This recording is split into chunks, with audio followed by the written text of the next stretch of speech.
Halo teman-teman, hari ini kita punya cerita lucu yang bikin ngak.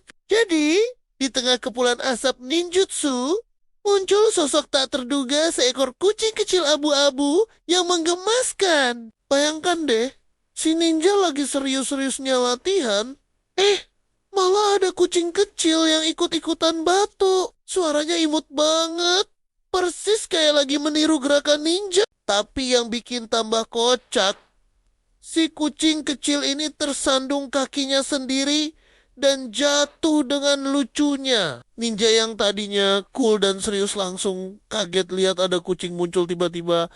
Ekspresinya berubah total. Dan yang paling konyol, mereka berdua malah kompakan batuk bareng. Si ninja dan kucing kecil, duet yang gak terduga.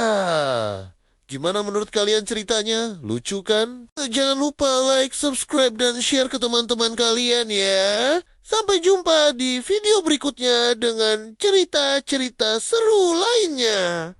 Terima kasih sudah menonton.